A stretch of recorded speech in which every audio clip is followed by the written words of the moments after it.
The service van had opinions. It was a small ship, a typical government-issue repair vehicle.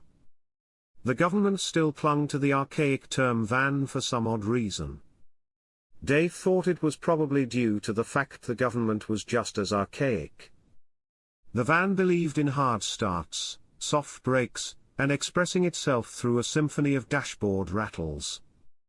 The door on the passenger side refused to close unless you negotiated with it in 3 languages, and the heater blew either Arctic wind or something that smelled like a hot museum. Brand new decals, Interstellar Transit Authority, keeping your shortcuts short since 3081, peeled at the corners like they were trying to defect. Dave thumped the steering column until the ignition decided to participate in society. The van coughed, reconsidered, and grudgingly became a vehicle. The ceiling light flickered to life with all the enthusiasm of a fluorescent bulb at a late-night convenience store. "Morning, philosopher," Dave said to the light, then to the man climbing in beside him, "Seatbelt, Ralphie." The inertia police camp out by the Saturn ramp. Ralphie swung his toolkit onto the floor with a clank that suggested lawsuits. He was younger than Dave by a decade and a half and made up the difference with caffeine. His hair did not so much sit on his head as orbit it, and he wore the authorities' orange coveralls with the dignity of a man who had not yet given up on dignity. A patch on his chest read Ralphie in blocky embroidery, a second patch below it read "This patch certifies nothing" in smaller letters, which was the authorities' idea of humor. "This thing still won't take the wormhole lanes?" Ralphie asked, grunting the seat belt into submission. Dave eased the van into traffic, a slow river of cargo skiffs, commuter pods, and courier rockets buzzing like irritated bees. Above them, the glittering underside of the orbital freeway cast a permanent twilight over the authority lot, which was full of vans identical to theirs, scarred, self-loathing, union-eligible. "Company won't cover quantum insurance," Dave said. "Apparently we're statistically combustible." "We fix wormholes," Ralphie said. "We are the insurance." "Write that on a t-shirt," Dave said. "Then write your will on the back." They merged into a slingshot lane and let the city pretend to sweep past. From up here, the planet was a ring of light around a dark belly, the night side punctured by cities like anthills of electricity. Littered between them, glowing holes in space winked open and shut, authorized transit corridors labeled with cheerful numbers and names like 229B, Ring Road, 88Q, Commuter Express, and 12X, Please avoid during lunch. The authority brochures showed them as pristine ribbons, cut and polished slices of reality. In person, they looked like what happens when a god gets bored with scissors. Ralphie jolted as the van hit an honest-to-physics pothole. "Did you feel that?" "Gravity ripple," Dave said. "Someone's running cargo through 7A without a permit again." "Should have brought the big clamps," Ralphie muttered, riffling through the toolbox. He held up a device that resembled a stapler and a prayer. "We still low on reality rivets." Dave thumped the glove box. It sprang open to reveal a tangle of forms, a half-melted candy bar, and a small tin labeled "Rivets, do not eat." He shook it. The tin made a sound like a single bean in a coffee can. 3, Dave said. 300. Ralphie asked hopefully. 3. Dave tossed the tin back and shut the glove box before the paperwork escaped. "Budget meeting last month. Do more with less," they said. "Think lean," they said. They loved saying things. Ralphie stared out at the morning traffic, a line of commuters easing toward 88Q like teeth into a zipper. "What if we run out? Then we do less with more complaining," Dave said. The van's center console chimed in a tone that suggested both urgency and a lack of dental insurance. The screen, A rectangle that had seen things no rectangle should, flickered through a corporate logo before settling on a list of assignments that stacked themselves higher as Dave watched. Today's tickets: crew, Dave and Ralphie 229B, lateral drift, reports of random detours, affected area includes Sol Beach Club, Venus. 88Q, destination confusion, all exits depositing riders into the same Starbucks, sector T9, regardless of input coordinates. 12X, particulate contamination, glitter. 7A, vibrational anomaly, intermittent resonance with private residence plumbing. 45Z, signage malfunction, reads closed for cleaning in 3 languages, won't turn off. 16P, unauthorized churro dispensing, investigate. Ralphie squinted. Glitter. Glitter is the herpes of spacetime, Dave said, as if reciting scripture. You never get rid of it. You just teach it boundaries. He tapped 229B. The screen threw up a cheerful map, a time estimate that assumed miracles, and a blinking reminder: customer satisfaction survey required. Dave clicked dismiss until the reminder stopped being brave. Starting at the beach? Ralphie asked. He tucked the stapler/prayer back into the kit and clipped the kit shut.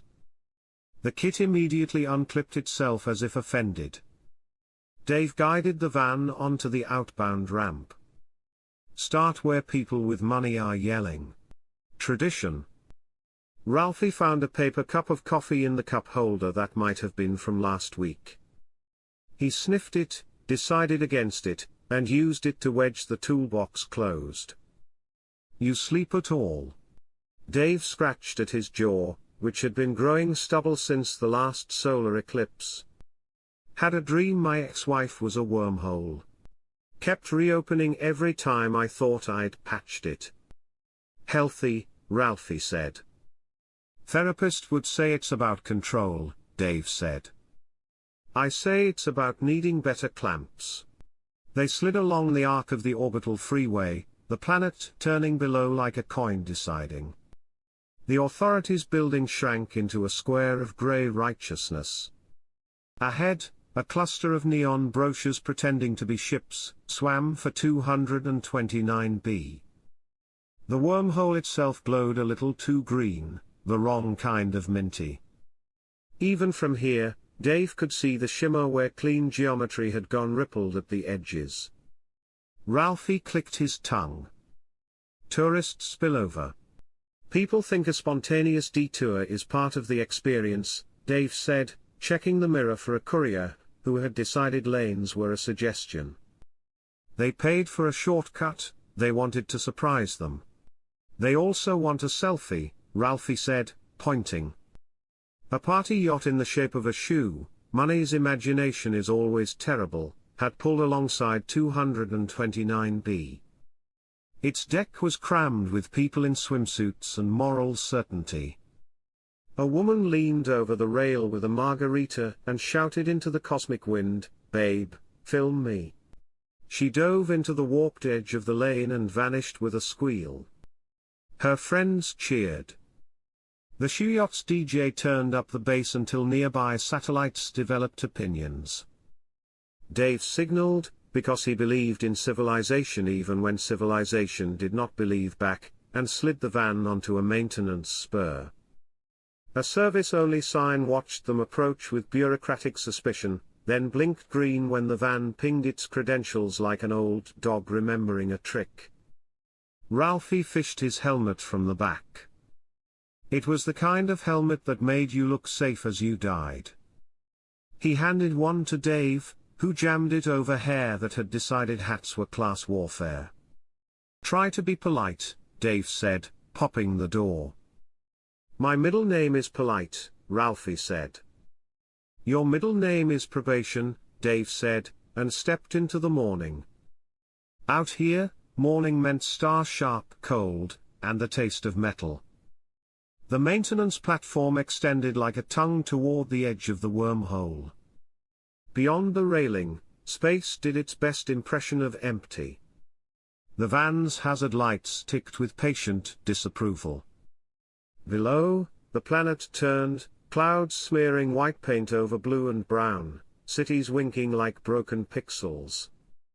Ralphie clipped his safety line to the rail and produced a temporarily closed placard from the kit. It was multilingual, pictographic, and the universe's least effective object. "Where do you want it?" "Nowhere anyone can tear it down," Dave said. Ralphie looked around at tourists climbing the rail for angles. "So? Nowhere. Start with visible," Dave said. "Then we'll try respect it as a stretch goal." They worked in the comfortable silence of co-workers who had been tired in the same places. Dave ran a diagnostic wand along the edge of the lane. The wand was a stick with lights, which is to say it was 90% of engineering. The readout scrolled in Authority Sans, a font designed to lower expectations. "Lateral drift," Dave murmured. "She's shearing against 229 C. "How's that happen?" Ralphie said, wedging the placard into a bracket that didn't want it. "Cheap stitching. They threaded 229B through a low-density probability mesh to save on rivets." Dave shook the wand until it had the good grace to beep. "My cousin's wedding was like that." Ralphie peered into the green ripples. The lane glittered with suspended particulate, sand from the resort, confetti from someone's bad decisions, slices of music chopped into visible waves. Every few seconds, the edge hiccuped and burped a beach ball into the stratosphere. A tourist leaned across the rail beside them. He was sunburned in the way the rich consider a personality. "Hey, are you guys closing this?" "Because we came for the detours. My partner's feed is dying." Dave kept his eyes on the readout. "Sir, the lane is experiencing a minor structural compromise." "Is that like a feature?" "It's like falling in love with an earthquake," Dave said.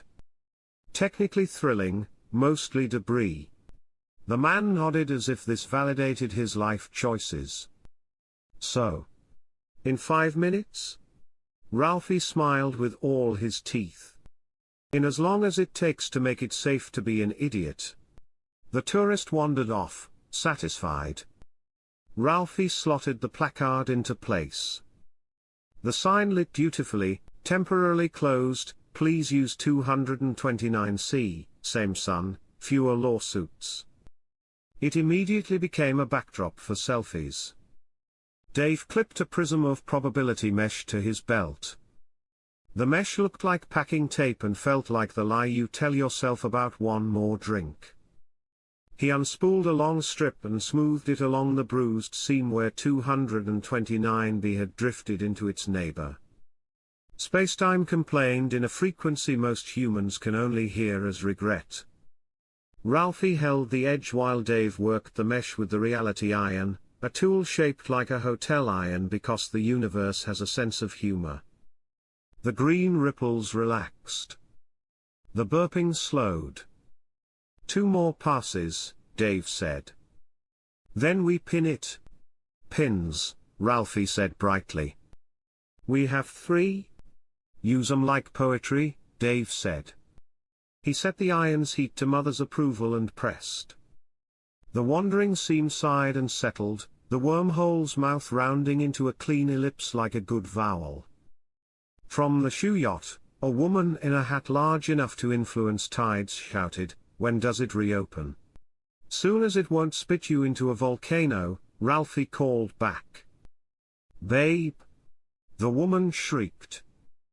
Volcano would slap. Dave thumbed the tin.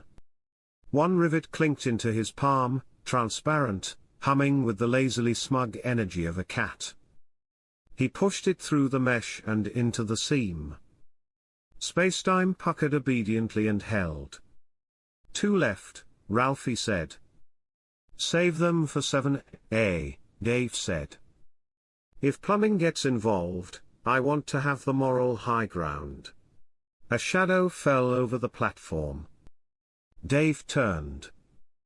A resort drone hovered, projecting a cheerful face in midair. It wore a customer service smile, which is to say it looked recently educated about consequences.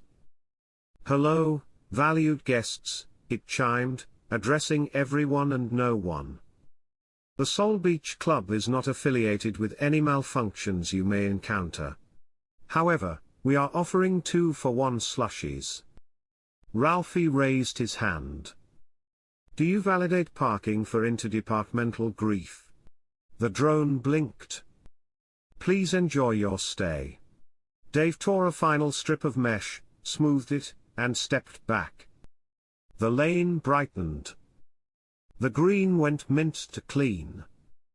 The diagnostic wand emitted a chirp that the manual described as satisfactory and the field text described as "Stop touching me." He exhaled. Stable. Ralphie slung the kit back on his shoulder.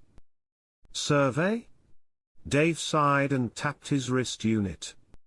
The survey unfurled with the sad optimism of a toilet paper roll. "How would you rate your collapse avoidance experience today?" "Exceeded expectations, met expectations, handsome technicians improve my outlook, I miss the danger." Dave checked met expectations, because lying to the authority only encouraged it. They reeled in the sign. The selfie crowd booed gently, the way people boo when rescued from a roller coaster that had started smoking. The Shoe Yacht's DJ spun a track composed entirely of air horns and rich laughter. Someone threw a beach ball that bounced off Dave's helmet and caromed into the newly disciplined lane, vanishing to a safer slice of vacation. Back at the van, Ralphie collapsed into the passenger seat like a man unlearning gravity. He picked up the coffee cup and stared into it as if it might contain answers. It did not. "On to Starbucks?" he asked. Dave flicked the tin of rivets, 2 left, and slid the van into gear. The service engine light considered illuminating and then decided to preserve the illusion of hope. "On to Starbucks," Dave said. He checked the mirror. 229B spun cleanly now, elliptical and obedient. The tourists cheered as though the universe had performed for them on command. Dave adjusted the rear view and caught his own eyes, tired, middle distance fixed on a horizon that never got closer. Ralphie buckled up and kicked the glove box until it behaved. "You ever think about quitting?" "Every day," Dave said. "Why don't you?" "Because somebody has to know where the pins go." Dave merged back into traffic. "And because my ex-wife is a wormhole and I refuse to let her win." Ralphie nodded like this had been wisdom. "Coffee first? Then destinies." The van rattled its agreement and nosed toward 88Q, hard left, then down, into the bright mouth of a shortcut that had been making a liar out of maps, since humanity decided lines were merely suggestions. Behind them, 229B shimmered, patched and purring, tourists filing through to their sunburns on schedule. Ahead, 88Q blinked its signage with cheerful malice, "Welcome to 88Q, your destination is coffee." Dave groaned. They all go to the same Starbucks. "Maybe the universe is trying to tell us something," Ralphie said. "It can leave a message after the beep," Dave said, and drove them into the next problem. The van bucked as it slipped out of 229B's service lane and back onto the orbital freeway. Dave coaxed the wheel like a mule driver with trust issues. Beside him, Ralphie scrolled through the job list with the air of a man auditing his own funeral. Console helpfully announced each assignment in a voice pitched somewhere between kindergarten teacher and hostage negotiator. 229B, lateral drift, status, patched, pending survey review. 88Q, destination confusion, status, open, warning, all exits lead to same Starbucks, Sector T9. 12X, particulate contamination, status, open, hazard class, festive. 7A, vibrational anomaly, status, open, source, private residence plumbing. 45Z, signage malfunction, status, open, message, closed for cleaning. Duration, 6 days. 16P, unauthorized churro dispensing, status, open, customer complaints, 142, mostly positive. The voice paused, as if considering, then added, bonus assignment, 3C, temporary collapse. Warning, do not enter. Ralphie rubbed his temples. We've got glitter, churros, and a wormhole that thinks it's a restroom. Did we anger a wizard? Dave cracked his knuckles against the steering wheel. This is Tuesday. The console dinged, delivering a new message wrapped in corporate enthusiasm. Reminder, all repairs must be completed under budget. Customer satisfaction surveys required. Failure to collect surveys will result in demerits. Demerits may be redeemed for motivational posters. Ralphie groaned. I already have the kitten one. The one hanging from a branch. Dave asked. Ralphie nodded. It just says hang in there. But the branch is labeled Union Benefits. The van shuddered as they veered into the feeder lane for 88Q. Outside the windows, the wormhole loomed, a glossy oval the color of weak coffee, rimmed with warning buoys that pulsed like half-hearted hazard lights. Ships lined up in a queue, their thrusters jittering, their pilots leaning on horns that translated into blats, howls, and one drawn-out scream. Ralphie checked the dashboard notes. So, 88Q's dumping everyone into Starbucks, no matter the destination. That can't be right. Right's got nothing to do with it, Dave said. It's a routing error. One coordinate collapses, the rest follow. Like socks in a dryer. Has this ever happened before? Dave smirked. Ralphie, everything's happened before. Our whole job is déjà vu with worse pay. The radio crackled, and their manager's voice oozed out, half sugar, half static. Marta Crisp, Operations Coordinator, Interstellar Transit Authority, speaking as though every sentence had a trademark. Team 17. Hi there, it's Marta, just looping in to remind you we're all about positivity today. Customer feedback from Sector T9 indicates that some of our commuters are feeling trapped. Like their lives are becoming one endless queue for oat milk. I'd love if you too could, lean in and deliver that wow factor. Dave pinched the bridge of his nose. Morning, Marta. Ralphie mouthed along silently, wow factor, wow factor. Remember, Marta continued, you're not just patching wormholes. You're delivering dreams. People trust the authority to connect their lives seamlessly across space-time. Let's keep those smiles visible, even through helmets. The line clicked dead. Ralphie stared. Do you think she believes that? Dave checked the rivet pin. Still 2 left. I think Marta hasn't taken a wormhole since training week. She lives in a condo 10 floors above HQ and orders groceries through a pneumatic tube. They both sat in silence, the console chirping like a bird that knew the cage was coming. Finally, Ralphie tapped 12X on the list. Glitter next. Dave shook his head. First Starbucks. If we don't fix this, the galaxy's caffeine addicts riot. Then glitter. Then somebody's swimming pool. Priorities?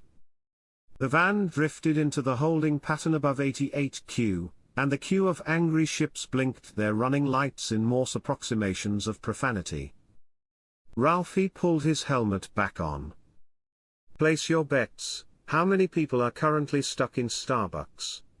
Dave snorted. "All of them." And with that, they dropped into the next disaster. The wormhole yawned in front of them like a sleepy eye. On its far side, reality burped and rearranged itself into something corporate approved. Dave and Ralphie knew that look: standardized chairs, standard issue baristas, and the faint, omnipresent aroma of burnt beans. They anchored the van to the edge of the service platform. Ralphie clipped his line, grabbed the diagnostic wand, and muttered, "Brace yourself. Smells like pumpkin spice in June." They stepped into the wormhole's mouth and, with the casual horror of long experience, fell sideways into someone else's morning. It was, without question, a Starbucks. Not a Starbucks on Earth, or Mars, or anywhere that had consciously requested one. Just Starbucks, copied and pasted into the fabric of spacetime. Every table was full. Customers jostled shoulder to shoulder, a menagerie of species and complaints. Tentacled commuters dripped condensation onto laptops. A crystalline being polished their facets with a napkin. A being composed entirely of gas hovered near the pastry case, fogging the glass while trying to pronounce blueberry scone. The line at the counter snaked all the way back into the wormhole's shimmer. New arrivals popped out every few seconds, an insectoid diplomat, a gaggle of tourists in floppy hats, a man in a bathrobe clutching a toothbrush. Each blinked, looked around and sighed, "Well, I guess a latte then." The barista was a 20-something with dark circles under their eyes and the gaze of a soldier at Verdun. They didn't flinch at the aliens. They didn't flinch at the wormhole spitting customers directly onto the welcome mat. They only called, "Order for BLRRK," and handed over a frappuccino oozing in 3 dimensions at once. Ralphie nudged Dave. "This isn't so bad. Everyone's caffeinated. Keeps 'em docile." As if on cue, someone shouted from the back, "I ordered decaf." A chorus of groans rippled through the crowd. Dave sighed. Docile until the beans run out. They pushed through the throng, earning dirty looks from beings who'd been waiting an hour. Ralphie pulled out the diagnostic wand and waved it at the wormhole portal tucked discreetly between the pastry case and the restroom sign.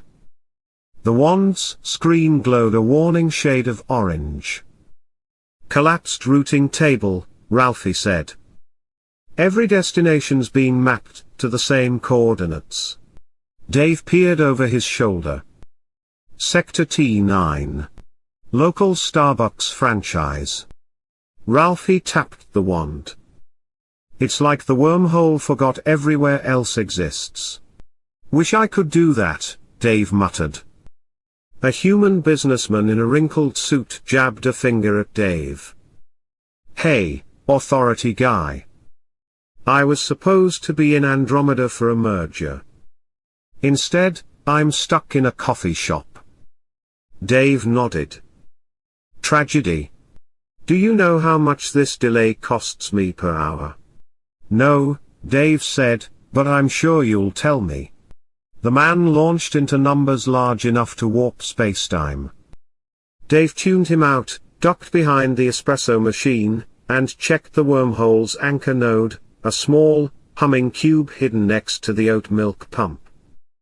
Its surface was slick with caramel drizzle. Ralphie crouched. Someone's spilled syrup on the alignment stabilizer. Dave pinched the bridge of his nose. "Of course they have." Ralphie dug through the kit, pulled out a packet of universal cleaning wipes, not for universal use, and scrubbed the cube. Sticky threads clung to his gloves. "Why is it always food?" "Because travelers never eat at home," Dave said. He unspooled a strip of probability mesh and stuck it across the cube like a band-aid. The cube flickered, coughed, and spat a spark that singed his sleeve. The wormhole portal shuddered. A ripple ran through the line of waiting customers. For a moment, reality hiccuped, and instead of a Starbucks, the shop briefly became a hardware store, then a beach bar, then a dentist's office. Screams filled the air, then subsided as it snapped back to Starbucks. Ralphie checked the wand. Better. Not fixed. How many rivets we got? Dave asked. Ralphie shook the tin. 2. Dave's jaw tightened. Save 'em. We'll jury-rig this one. The barista leaned over the counter. Hey, you guys fixing this? Dave grunted. Trying? Cool, the barista said. Because if another tour group orders 20 pumpkin spice triples, I'm walking into the wormhole myself. A roar came from the back. A reptilian commuter bellowed, my boarding gate is 3 Starbucks ago. Do something, Ralphie hissed. Dave grabbed the cube, twisted it until his gloves smoked, and slammed a fist-sized chunk of probability mesh over the stabilizer.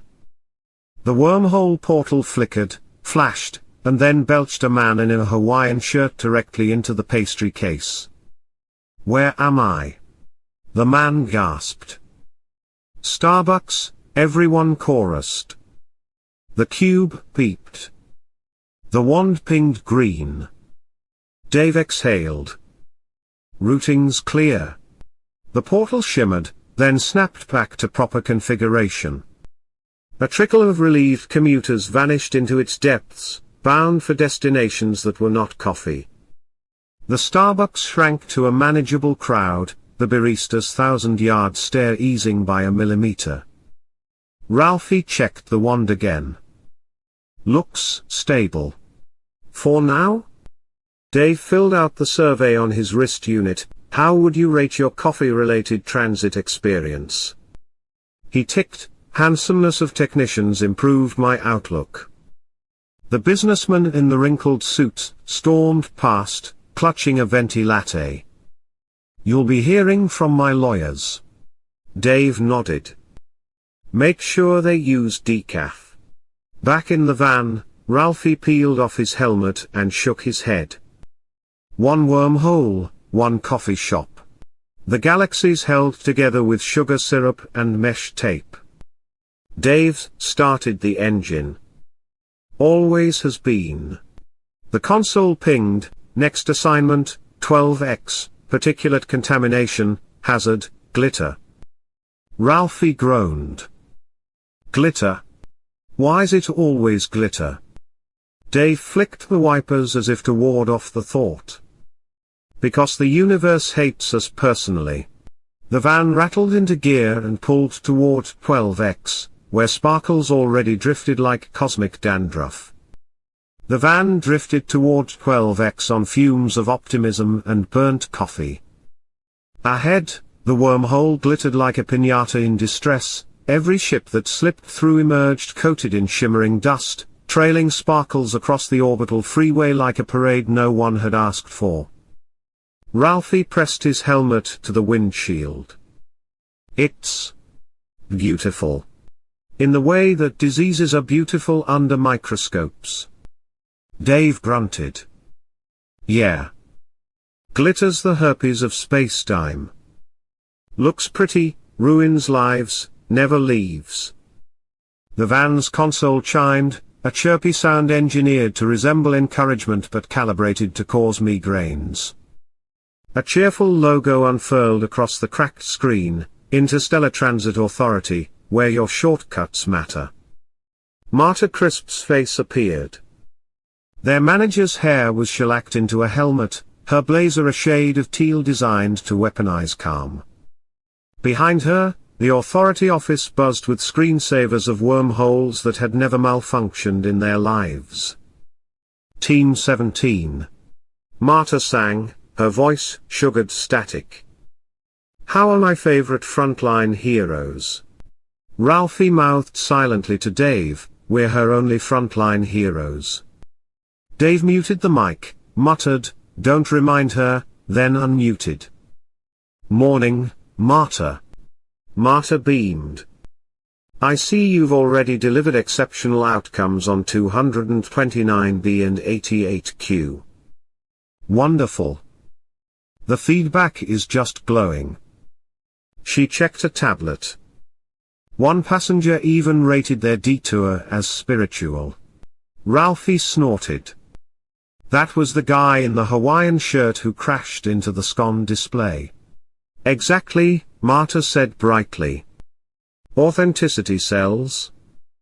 Now, tiny housekeeping note. I've noticed some crews aren't collecting satisfaction surveys. Remember, our data is our destiny. If it's not logged, it didn't happen. Dave resisted the urge to smash his head against the steering wheel. "We're logging them." "Perfect," Marta chirped. "Because sector oversight is visiting next week, and we'd love to showcase those positive metrics. Smiles per capita, you know." The van rattled violently as a wave of glitter-laced turbulence smacked it broadside. Glitter clung to the windshield in drifts, refracting rainbow shards into the cab. Ralphie slapped the defroster. It blew harder, circulating sparkles through the van until they both glittered like discount disco balls. "We're being colonized," he wheezed. Dave batted sparkles from his visor. "Marta, 12X is hemorrhaging particulate. We'll need to requisition vacuum drones, maybe a mesh funnel." "Love that initiative," Marta cut in. "But remember, drones aren't in this quarter's budget. Let's think lean." "Lean?" Dave growled. "This wormhole is vomiting glitter on half the freeway." Marta's smile froze in place, lacquered against reason. "Opportunities, Dave. That's what we call them. Opportunities for sparkle, for joy, for brand engagement." Ralphie sneezed glitter into his helmet. "I think I'm engaged." Marta continued as if reading from scripture, "Please also remind travelers that feedback surveys are available in all major languages, telepathic channels, and scent-based dialects. Encourage them to reflect on how our shortcuts improved their day." Dave wiped glitter from the console, muttering, "Improved their dry cleaning bill, maybe." Marta's eyes narrowed, slightly, surgically. "Remember, Team 17, attitude is altitude. Now, I'll let you get back to spreading sparkle." The call clicked dead. Silence, except for the whir of glitter seeping into every crevice of the van. Ralphie picked a fleck from his lip. "Attitude is altitude." Dave started suiting up. "Altitude is gonna be my fist if she says that again." They clipped safety lines to the service rail and stepped onto the maintenance platform. Glitter poured from the wormhole in continuous waves, catching light like a billion smug fireflies. Ships exiting the lane dragged long comet tails of sparkle behind them. One freighter looked like a children's birthday cake in slow motion. Ralphie waved the wand. It beeped frantically, screen pulsing pink. "Contamination source, 12X's intake. Looks like someone loaded a probability injector with party supplies." Dave's visor reflected a blizzard of sparkles. "So, a prank? Or sabotage? Or Tuesday?" They wrestled the intake cover open. A torrent of glitter burst out, baptizing them both in a cascade of eternal shame. It stuck to their gloves, their helmets, their sanity. Ralphie sputtered. "We'll never get this off." Dave jammed a mesh filter into the intake and hammered it into place with the reality iron. The flow slowed, then reduced to a polite drizzle. Glitter continued to drift lazily through the lane, but no longer in weaponized quantities.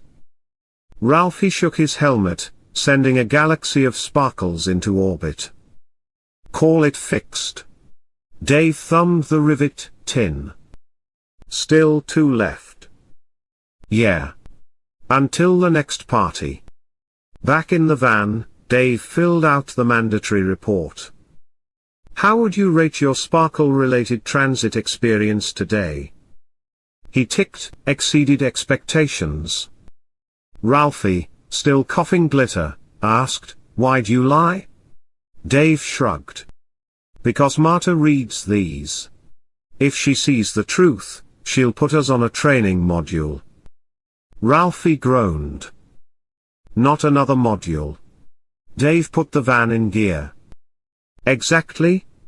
The console chimed, next assignment, 7A, vibrational anomaly, source, private residence plumbing. Ralphie squinted at the screen. Wait. Plumbing. Dave rubbed his eyes. Yup. Someone flushed into hyperspace again. The van wheezed forward, trailing glitter like a parade that had given up. The van lumbered through glitter trails until the freeway spat them toward Wormhole 7A. Even before they docked on the maintenance spur, Dave could hear the telltale slosh. Wormholes weren't supposed to sound like jacuzzis. Ralphie leaned against the windshield, squinting. Tell me that isn't a water feature. Dave groaned. Rich people always think physics is an accessory. They stepped out onto the platform. The wormhole's once pristine ellipse had swollen into a shimmering puddle, refracting sunlight like a pool toy. Each time a ship poked through, it erupted into a splash before vanishing down the line. To the left, an opulent villa clung to an asteroid. Balconies wrapped around it like smug ribbons, and in the center, a swimming pool the size of a small lake, fed by a waterfall that defied several zoning laws. From the pool deck, a 7-foot-tall alien with jeweled gills waved furiously, clutching a towel embroidered with monogram of smugness. Hey! Authority people! Every time I dive in, I end up at Neptune. Ralphie flipped his comm open. Copy that, sir. Please remain calm. The alien hurled the towel into the water. It vanished into the wormhole and popped out somewhere over the rings of Saturn. Dave muttered, "This is why plumbers get paid more than us." They trudged up the marble steps, dripping with wormhole mist. The alien met them at the edge of the pool, scales glistening with righteous fury. "Do you have any idea how humiliating it is?" he thundered. "Guests come over for a party, and wham, they cannonball into hard vacuum. Do you know what happens to caviar in hard vacuum?" Ralphie scribbled on his tablet. "We'll log that underproduct incompatibility with atmosphere absence." Dave peered into the pool. The wormhole shimmered at the bottom like a lazy whirlpool, sucking water straight into the transport corridor. "This thing's feeding off your plumbing. You tied your pool into the wormhole grid." The alien sniffed. "It was supposed to be exclusive.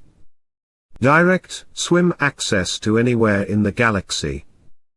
My architect said it would differentiate me." "Differentiate you from what?" "Sanity," Dave muttered. Ralphie pulled the diagnostic wand, waved it over the pool, and grimaced. "We're gonna need to reroute the inflow valve. Right now your pool drain is doubling as a wormhole throat. Fix it." The alien roared. "I have brunch at 11. Dave popped open the toolkit. "Give me the gravity spanner and the siphon clamps." Ralphie handed them over with the flourish of a man pretending he knew what he was doing. They clambered into the water up to their waists, Ralphie grumbling as glitter still clung to his coveralls, and located the gleaming chrome valve at the pool's center. Dave twisted it. The wormhole gurgled, sloshed, then coughed up a rubber duck that quacked mournfully before vanishing toward Neptune. "Valves cross-threaded," Dave said. "We'll need to bypass it." Ralphie groaned. "That means rerouting to nearest available junction," Dave finished. They attached the siphon clamps and rerouted the plumbing line into a temporary intake pipe. The pipe snaked away, shimmering with redirected flow. "Where's it dumping?" Ralphie asked. Dave checked the wand. "Nearest unused endpoint." A pause. Then, the wand beeped an address. Ralphie paled. "Oh no." From across the villa, a faint alarm klaxon sounded. A nearby sewage treatment plant on a Moonlet 3 systems over suddenly received several thousand gallons of high chlorine pool water. Ralphie winced. "We just chlorinated the galaxy's toilets." The alien shrieked. "What did you do?" Dave tightened the clamps. "Temporary measure. It'll hold." The wormhole steadied, the gurgling subsiding to a faint trickle. The pool stopped emptying into Neptune, though the waterfall still looked deeply suspicious. Ralphie filled out the survey on his wrist pad. "How would you rate your luxury pool to wormhole experience?"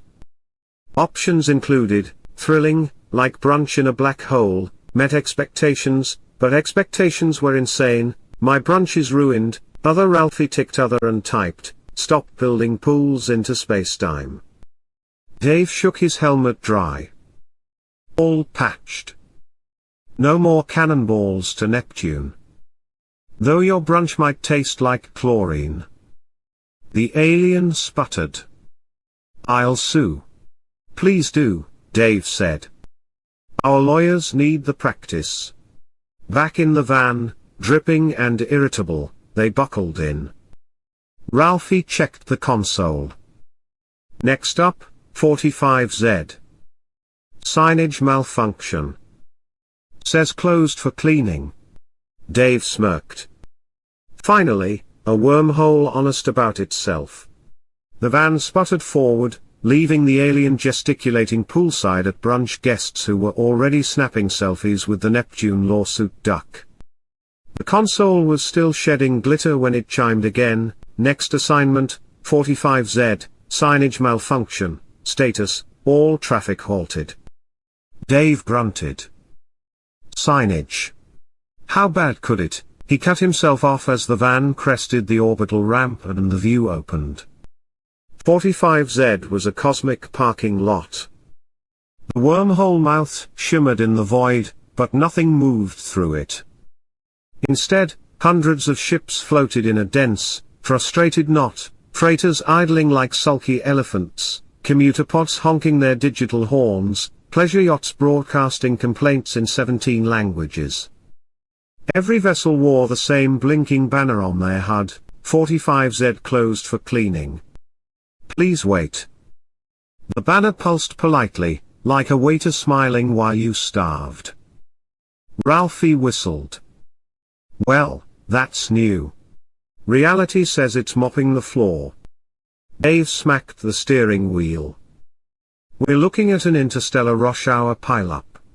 One sneeze and we've got ships colliding across 5 dimensions. As if to prove him right, a cargo hauler tried to back out of the jam.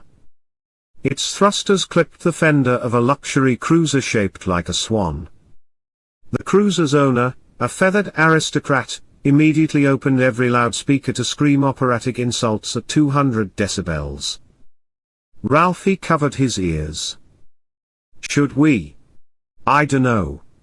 Call traffic control. Dave pointed at their van, its hazard lights blinking. We are traffic control. They anchored to the service platform, clipped lines and stepped out. Dave grabbed the emergency baton wands from the kit, 2 sticks that glowed red at one end, green at the other. He handed one to Ralphie. "Remember," Dave said, "red means stop, green means go, middle finger means I don't care anymore." They drifted into the congestion, waving their batons. Ships grudgingly shuffled, giving them glares through tinted viewports. "You can't stop here," Dave shouted at a pod trying to cut the queue. "But I'm late for my shift," a voice squawked back. "So is everyone," Dave barked, flashing red until the pod sulked into place. Ralphie had less luck. A crystalline taxi ignored his signals and tried to wedge into the wrong lane. "Sir," Ralphie yelled, glowing baton flailing. "This isn't an exit, it's a snack aisle." The taxi honked in chimes and rolled down a window. A glitter-coated passenger leaned out, sipping a latte. "It's fine. I just need to grab someone from Starbucks." Ralphie groaned. "Not again." Dave shoved through the mess until he reached the wormhole itself. Sure enough, its signage module blinked smugly, "Closed for cleaning." Beneath it, the diagnostic panel offered two options: cleaning in progress, cleaning complete. Both were grayed out. Dave rapped the module with his baton. "You're not even mopping." The module beeped primly, "Please do not interrupt sanitation cycle." Ralphie floated up beside him. "Can it even clean?" "Depends," Dave said. "Does reality count as a surface?" Dave pried open the panel and yanked a nest of cables into the light. Glitter sparkled out like confetti. He cursed under his breath. Ralphie waved at the jammed ships, trying to look authoritative. "Folks, please remain calm. The wormhole will reopen soon." Someone shouted back, "Define soon." Ralphie winced. "Soonish?" Dave fiddled with the wires, then produced a strip of probability mesh. "We bypass the sanitation subroutine, trick it into thinking the mop job's done." Ralphie brightened. "Smart." Dave pressed the mesh into place. The panel flickered, beeped, then displayed, "Cleaning complete. Thank you for your patience." The wormhole roared awake. The traffic jam immediately surged. Ships lunged forward, thrusters screaming, everyone desperate to make up for lost time. Dave bellowed, "One at a time," flashing his baton green-red-green like a cosmic disco. No one listened. A freighter dove first, nearly clipping a yacht. The yacht spun sideways, smacking into a cluster of commuters who erupted into synchronized honking. Ralphie waved his baton frantically, screaming, "Merge responsibly." No one merged responsibly. It was cosmic bumper cars for a solid 5 minutes before the wormhole gulped the first dozen ships, sucking them into order like reluctant spaghetti. Finally, the flow steadied. The last angry commuter pod zipped through, honking a farewell insult. The jam dissolved into blessed quiet. Ralphie slumped against the railing, baton drooping. "I think I've lost the ability to feel joy." Dave logged the survey on his wrist unit. "How would you rate your sanitation-related transit experience?" He ticked, "I miss the danger." They dragged themselves back into the van, glitter still clinging, tempers fried. The console chimed, "Next assignment, break required." A rare gift from bureaucracy, a mandatory 15-minute pause. Ralphie groaned. "Rest, stop." Dave nodded, already steering toward the neon glow of a floating diner perched on the rim of an asteroid. "Yeah. Let's go remember what food tastes like when it's not vacuum sealed." The van sputtered toward the break room, leaving the wormhole to mop its non-existent floor. The van wobbled down the docking lane toward Moe's Cosmic Diner, a glowing prefab module bolted to a rock that looked too small to support its own ego. A giant neon sign arched above the entrance: Moe's, fuel for body, soul, and questionable life support. Half the letters flickered. The apostrophe had given up entirely.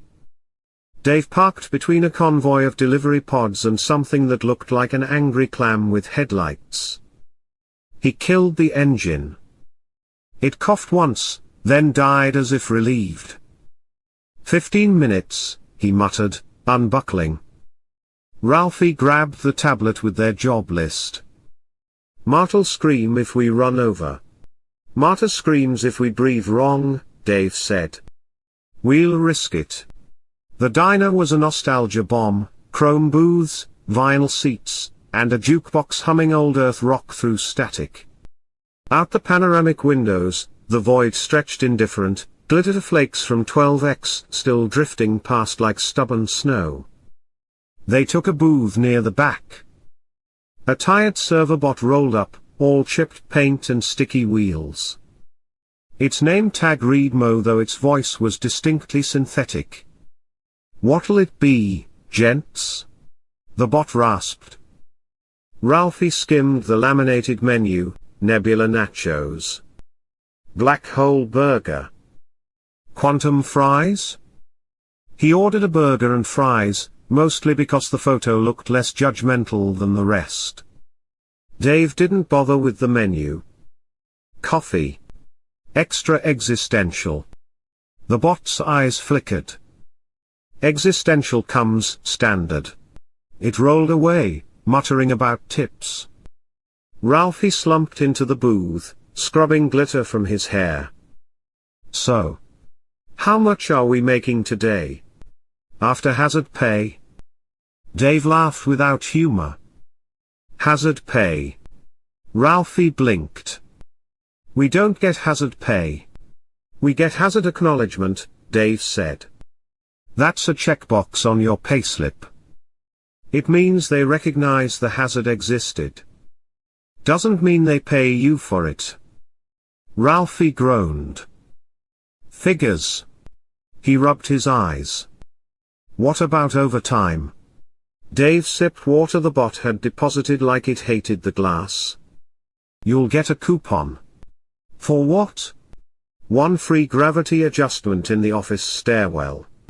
Ralphie buried his face in his hands. This galaxy's held together by duct tape and underpaid contractors. Dave shrugged. We're not duct tape. We're the guys duct taping the duct tape. The jukebox warbled to life with some pre-wormhole blues track. Outside, a freighter slid past, glitter tailing like fireworks. Ralphie stared after it. You ever think about it, he said, how wormholes are like the veins of the universe? Dave chewed this over. Sure. Veins? And what are we? Cosmic janitors with plungers, Ralphie said, nodding. Dave grunted approval. That's about right. People get from A to B and don't think about us.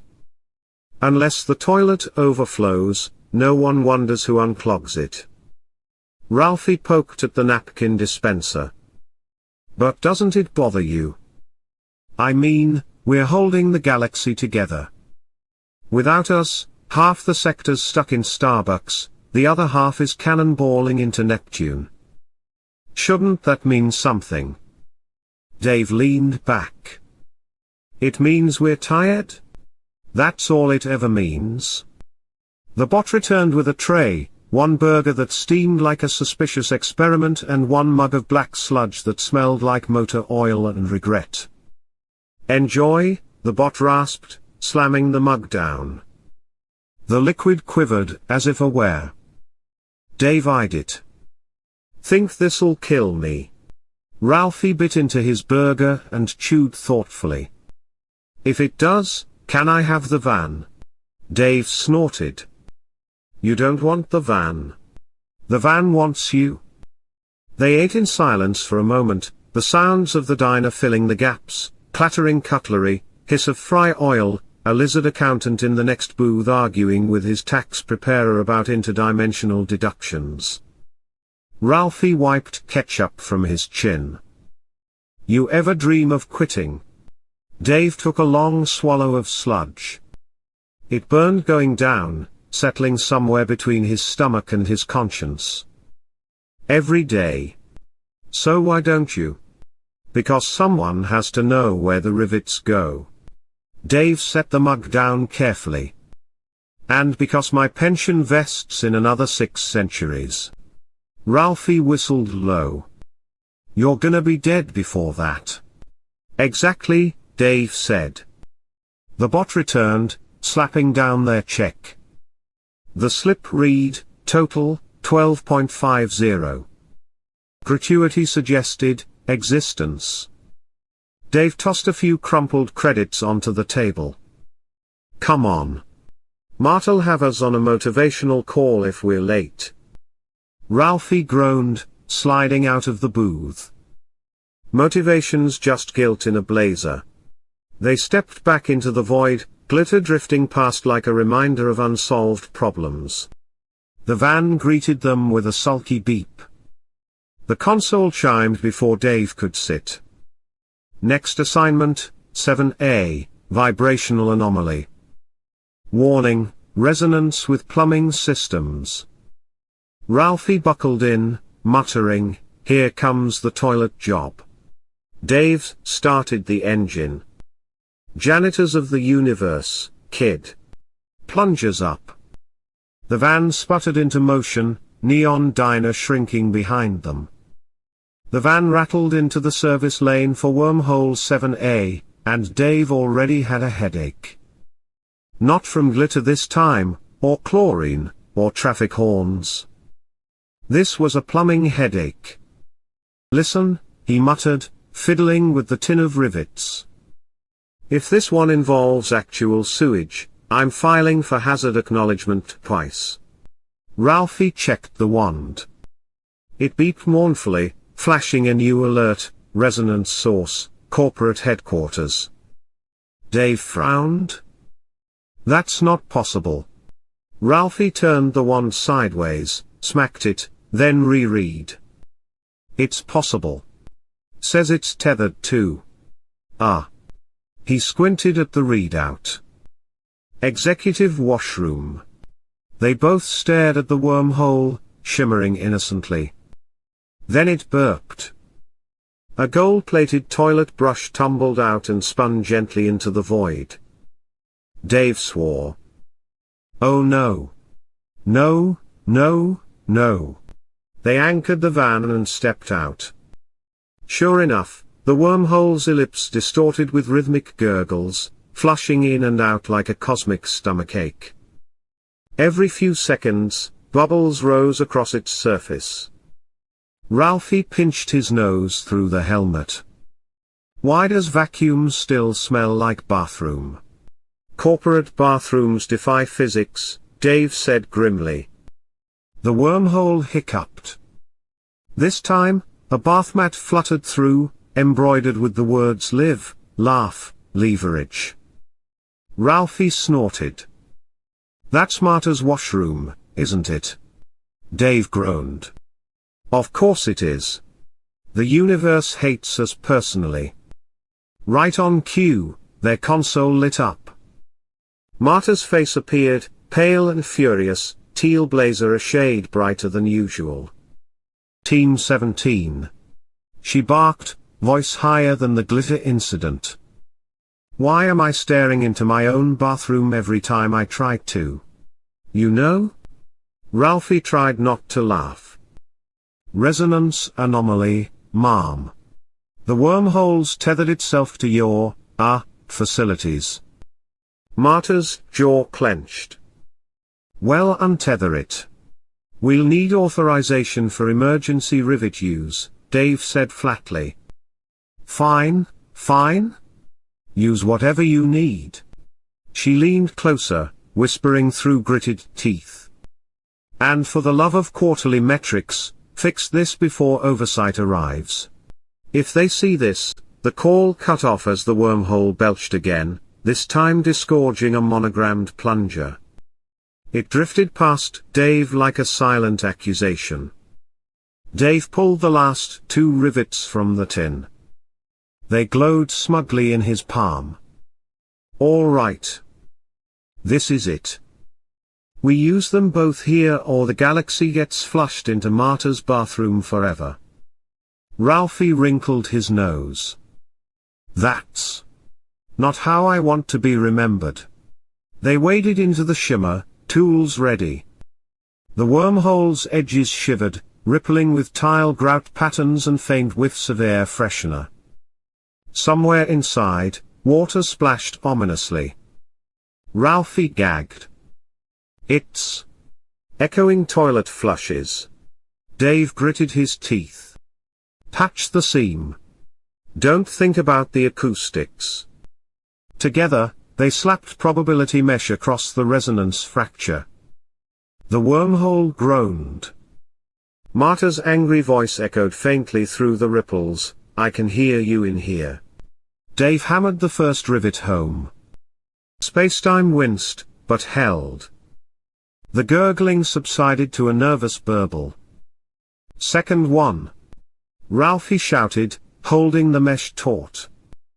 Dave drove the final rivet deep. The wormhole snapped back to clean geometry, shimmer steady, bubbles gone. The connection to Marta's bathroom collapsed, with a blessed slurp. Silence. Then a single toilet paper roll tumbled out, drifted in 0G, and burst into confetti. Ralphie exhaled, sagging against the railing. We did it. We saved the galaxy from unspeakable things. Dave wiped his helmet with both hands. Yeah. But we're out of rivets. Next job, we're flying blind. The console pinged. Marta's face appeared again, now even paler. You fixed it? She asked. Yup, Dave said. No more plumbing detours. Her lips twitched. Good. Excellent. No need to mention this to oversight. File it under routine maintenance. Ralphie couldn't help himself. Routine. Lady, I just stapled your bathroom shut with the last rivet in existence. Marta's eyes narrowed. Staple quietly, then. That's an order. The call blinked out. Dave slumped into the driver's seat, staring at the empty rivet tin. That's it. We're dry. Ralphie flopped beside him. Then we're screwed. Because the next ticket's the big one, isn't it? The console chimed, ominous as a church bell. Next assignment, Wormhole 3C. Status, temporary collapse. Warning, do not enter. They exchanged a look. Dave groaned. Collapsed wormhole, no rivets, and Marta breathing down our necks. Perfect. Ralphie sighed, buckling in. On the bright side, it probably can't be worse than her bathroom. The van sputtered to life, trailing glitter and chlorine, heading toward their most dangerous job yet. The van coasted into the dead zone around Wormhole 3C. Even from a distance, Dave could tell something was wrong. Wormholes weren't supposed to be silent. They hummed, they rippled, they whispered little probability prayers under their breath. 3C just hung there, a black ellipse, edges frayed like burnt paper. Ralphie stared at it through the windshield. It looks sick. Dave adjusted the console. No readings. Just a flat line, as if the wormhole had pulled the plug on itself. Collapsed mouth, he muttered. And we don't have rivets. The van pinged. A warning in cheerful authority font, temporary collapse. Warning, do not enter. Ralphie tilted his head. Define temporary. The console helpfully elaborated, estimated duration, until it ends. A flotilla of ships floated at the edge of the dead zone, confused and cranky.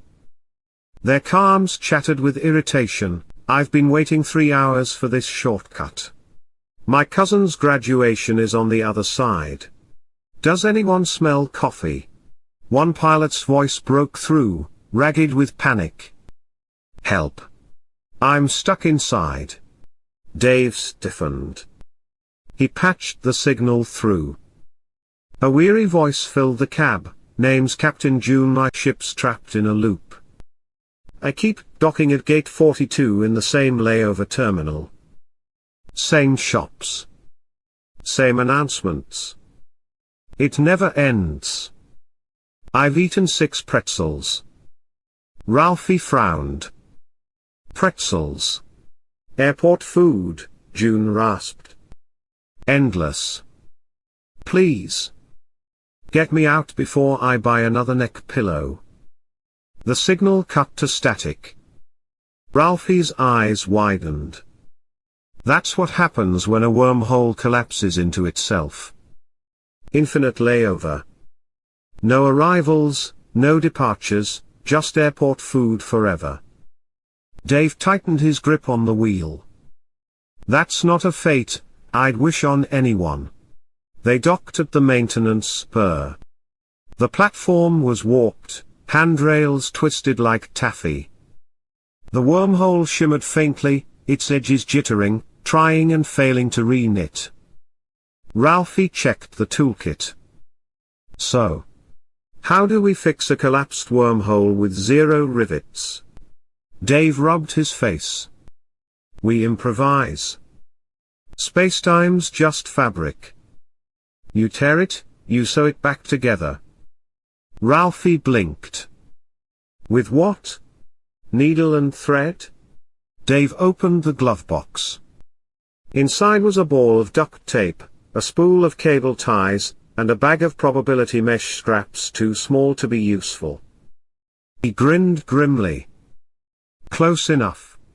They clipped lines and stepped forward. The wormhole mouth shimmered once, then swallowed them whole. Inside, they found themselves in an airport terminal. Not a real one, just the idea of one. Rows of identical gates stretched forever, each announcing flights to destinations that no longer existed. Shops sold overpriced snacks and magazines with the same 3 covers on repeat. And people, hundreds of them, wandering with glazed eyes, clutching pretzels and boarding passes that dissolved in their hands. Ralphie gaped. It's a layover purgatory. Dave grunted. Stay focused.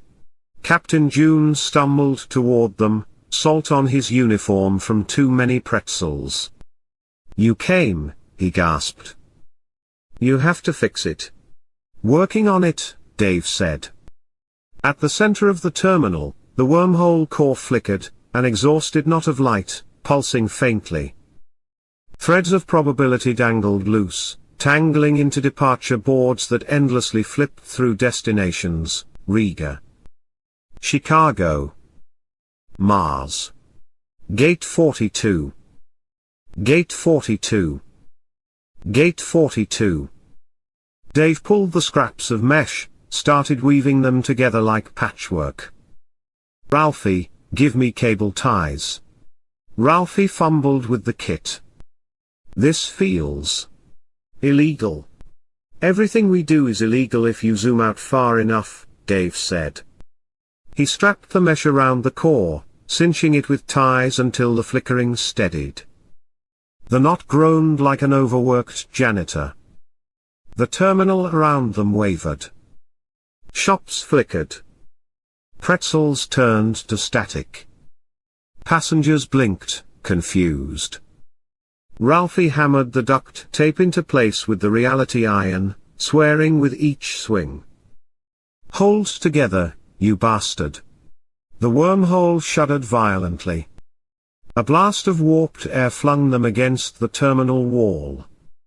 Probability shards rained down like broken glass, each shard a glimpse of an alternate world, Ralphie as a dentist, Dave in a happy marriage, Marta giving motivational speeches in a clown suit. Ralphie picked himself up, dazed. I think I saw myself with health insurance.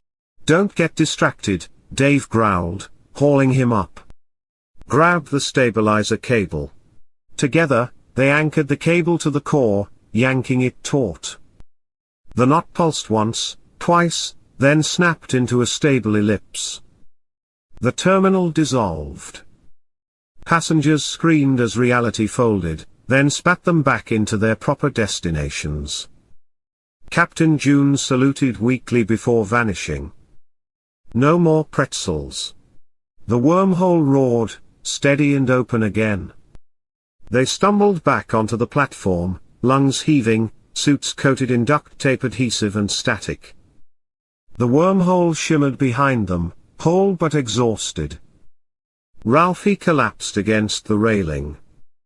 We did it. With trash? We saved the galaxy with trash. Dave shook the empty duct tape roll. Best damn tool in the universe. The console chimed. How would you rate YOUR airport food-related transit experience?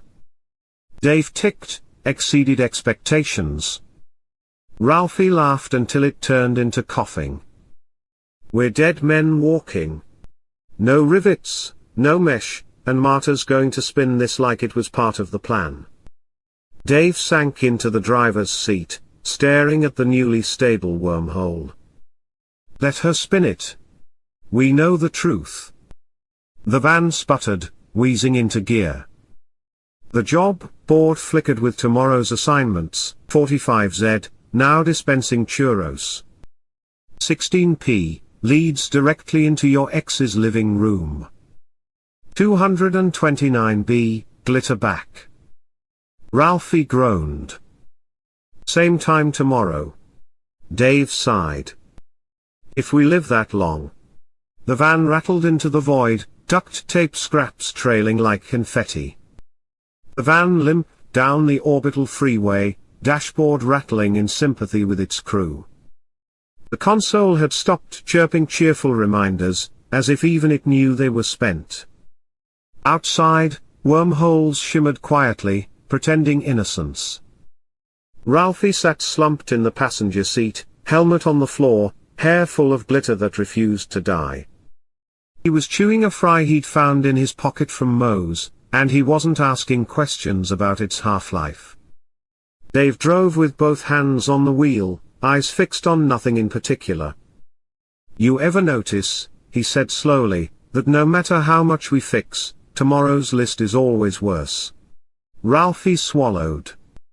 That's optimism talking. Means tomorrow still exists. Dave smirked. Not sure that's a selling point. The console flickered back to life, its screen spitting out tomorrow's schedule like a slot machine of despair, 229b, glitter recurring. 16p, residential crosswire, your ex's living room. 88q, destination error, Starbucks again. 12x, unauthorized party balloons. Ralphie groaned into his hands. If I see another pumpkin spice latte, I'm defecting. Where to? Dave asked. Every wormhole's broken. Ralphie thought about it, then shrugged. Maybe I'll just stay in Starbucks. At least they've got Wi-Fi. He rolled past the stars in silence for a long while, the van humming like an old man muttering in his sleep. Ralphie finally said, Hey, Dave. Yeah. You think anybody notices what we do? Dave scratched his chin. Not unless it goes wrong. Doesn't that bother you? Dave glanced at the glitter still stuck in his sleeve, at the duct tape scraps dangling from the kit. He thought about Captain June eating pretzels forever, about Marta's furious bathroom, about tourists cannonballing into Neptune. Nah, he said at last. We're janitors of the universe. Nobody thanks the janitor. But everybody notices the mess. Ralphie leaned his head against the window, watching the wormholes wink like street lamps. Janitors of the universe, he murmured. Sounds noble when you say it. Doesn't pay noble, Dave said. The van sputtered, dashboard flickering between life and resignation. Ralphie closed his eyes. Wake me when we're dead. Dave kept his eyes on the freeway, one hand on the wheel, the other drumming against the empty tin of rivets. Sure thing. The stars rolled by, patient and uncaring, wormholes flickering like cosmic jokes waiting to be told again. And tomorrow, there would be more tickets. There always were. And that's it for today's cosmic comedy. Turns out, wormholes really do break like toilets, and someone's got to fix them. If you enjoyed tagging along on the galaxy's worst job, give this video a thumbs up, subscribe to the channel, and ring that little bell so you don't miss the next strange tale from the stars. Until next time, may all your wormholes stay unclogged.